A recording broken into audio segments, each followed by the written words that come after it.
अस्सलाम वालेकुम व्यूवर्स, उम्मीद करता हूँ आप सब खैरियत से होंगे। आज मैं आपके लिए एक और न्यू वीडियो के साथ हाजिर हुआ हूँ। वीडियो की तरफ जाने से पहले मैं आपसे गुजारिश करूँगा, जो मेरे चैनल पे न्यू हैं काइंडली मेरे चैनल को कर दें सब्सक्राइब, बेल आइकन को कर दें ऑल पे, ताकि आने वाली तमाम इन्फॉर्मेटिव वीडियोज़ आपको मिलती रहें।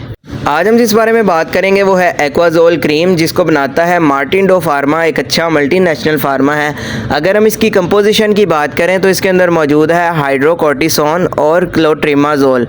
हाइड्रोकोर्टिसोन दरअसल एक कोर्टिकोस्टेरॉइड है जिसका इस्तेमाल इन्फ्लेमेशन यानी सोजिश वगैरह को कम करने के लिए करवाया जाता है। इसके अलावा जो इसके अंदर क्लोट्रिमाजोल है ये एज आ एंटी फंगल के तौर पर इस्तेमाल करवाई जाती है, यानी फंगल इन्फेक्शन अगर आपकी स्किन के ऊपर किसी किस्म का हो जाता है तो उसको ट्रीट करने के लिए इसका इस्तेमाल किया जाता है।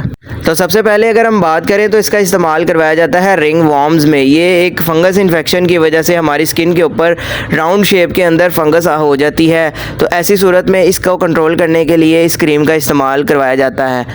इसके अलावा इसका इस्तेमाल टीनिया क्रोसिस में करवाया जाता है। इसमें होता यह है कि प्राइवेट पार्ट्स के करीब फंगल इन्फेक्शन हो जाता है, जिसकी वजह से बहुत तकलीफ़ का सामना करना पड़ता है, स्किन के ऊपर ख़ारिश वगैरह होती है, रेडनेस हो जाती है।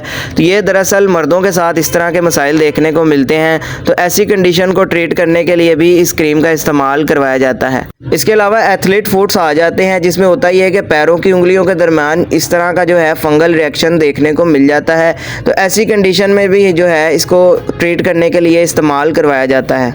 इसके अलावा बच्चों में नैपी रैश आ जाती है, जो कि पैम्पर्स लगाने की वजह से बच्चों के रैश हो जाती है स्किन के ऊपर, तो ऐसी सूरत में भी इस क्रीम का इस्तेमाल करवाया जाता है फंगल इन्फेक्शन को ट्रीट करने के लिए। इसके अलावा आपके जिस्म पर किसी किस्म का कैंडिडा या यीस्ट इन्फेक्शन हो जाता है, ये भी एक फंगस की इकसाम है, तो ऐसी सूरत में भी इसको कंट्रोल करने के लिए इस क्रीम का इस्तेमाल जो है वो करवाया जाता है। तो अगर हम इसके इस्तेमाल की बात कर लें तो इसका इस्तेमाल दिन में 2 मरतबा भी करवाया जाता है, और डॉक्टर कंडीशन के हिसाब से इस्तेमाल इसका करवाता है कि आपको कितना इन्फेक्शन आपकी स्किन के ऊपर हो गया है। तो अगर आप इसका इस्तेमाल करना भी चाहते हैं तो मैं आपसे यही कहूँगा कि आप अपने डॉक्टर के मशवरे के साथ इस्तेमाल करें, ख़ुद से ना इस्तेमाल करें, ताकि आपको किसी भी किस्म का बाद में साइड इफ़ेक्ट देखने को ना मिले। तो मैं उम्मीद करता हूँ कि आपको ये आज की मेरी वीडियो पसंद आई होगी। वीडियो अगर पसंद आई हो तो वीडियो को लाइक लाजमी करें, शेयर करें और चैनल को सब्सक्राइब लाजमी करें, ताकि आने वाली तमाम इन्फॉर्मेटिव वीडियोज़ आपको मिलती रहें। वीडियो के हवाले से किसी किस्म का सवाल हो तो आप कमेंट सेक्शन में कर सकते हैं। अपना ख्याल रखिएगा। अल्लाह हाफिज़।